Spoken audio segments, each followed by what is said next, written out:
আমি রশ্মি, আপনাদেরকে স্বাগত জানাই আমার রান্নাঘরে। এখন আপনাদেরকে পাউরুটির মিষ্টি শেখানোর জন্য আমার রান্নাঘরে আসছেন শেফ জয়শ্রী গঙ্গোপাধ্যায়। জয়শ্রীদি, ওয়েলকাম। হ্যালো রেশমি, কেমন আছো? ভালো আছি। পাউরুটির পান্তুয়া, হ্যাঁ। মিষ্টি বললে তুমি, এটা কিন্তু অনেকে আবার পাউরুটির পান্তুয়া। আচ্ছা, হ্যাঁ, ঘরোয়া মিষ্টি তো আসলে এগুলো। এটা করতে কি কি লাগবে বলে দিচ্ছি তাহলে। পাউরুটি তো লাগবেই, নাহলে পাউরুটি মিষ্টি তৈরি হবে কি করে? চিনি, একটু ঘন দুধ আর এলাচ গুঁড়ো। আচ্ছা, লাগবে সাদা তেল। ঠিক আছে। তুমি আমাকে প্যান দাও, আমি চিনিটা রসে বসিয়ে দিই।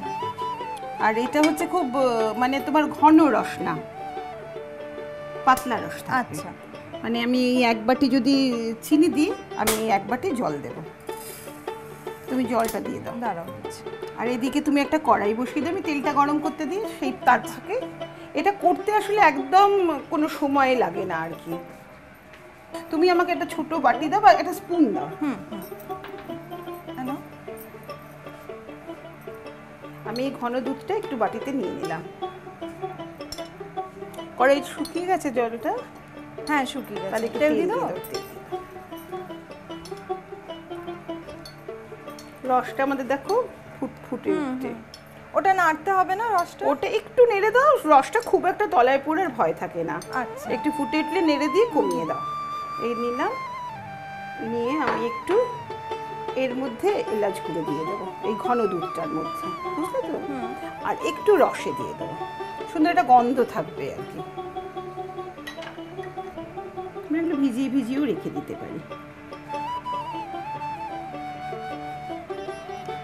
তেলটা গরম হচ্ছে। হ্যাঁ, আবার বেশি ভিজিয়ে রাখবো না, পাউরুটি কিন্তু নরম টপ করে নরম হয়ে যাবে। এতক্ষণে বোধহয় আমাদের তেল গরম হয়ে গেছে। হ্যাঁ, এই চারটে কুচি উঠেছে।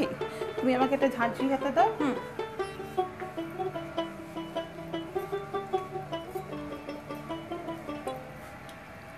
তেলটা আরেকটু হবে।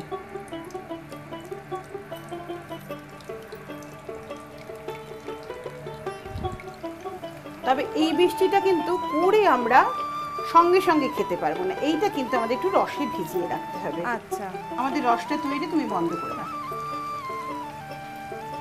এগুলো শুধু লালচে করে তুমি ভেজে নেবে। আচ্ছা, একটু হাতটা ধুয়ে নিই। দেখো হয়ে গেছে একদম ভাজাটা, পান্তুয়ার মতন কালার এসে গেছে। একটু তেলটা ঝরিয়ে নিয়ে আমরা রসে ফেলে দেবো। শুধু চিনির রসে মানে ফেলে এখন আমরা রেখে দেবো। আচ্ছা, মাঝে মাঝে একটু উল্টে দেবো। গ্যাসটা বন্ধ করে দাও। হ্যাঁ, না। আর রসের মধ্যেটা যাতে পুরো ডুবে যায় সেইভাবে রাখতে হবে আর কি।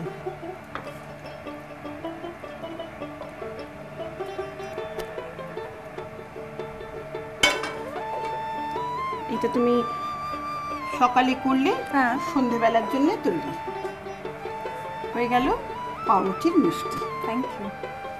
পাউরুটি দিয়ে আমরা নানান রকমের জলখাবার বানাই, কিন্তু এখন আমরা শিখলাম পাউরুটির মিষ্টি।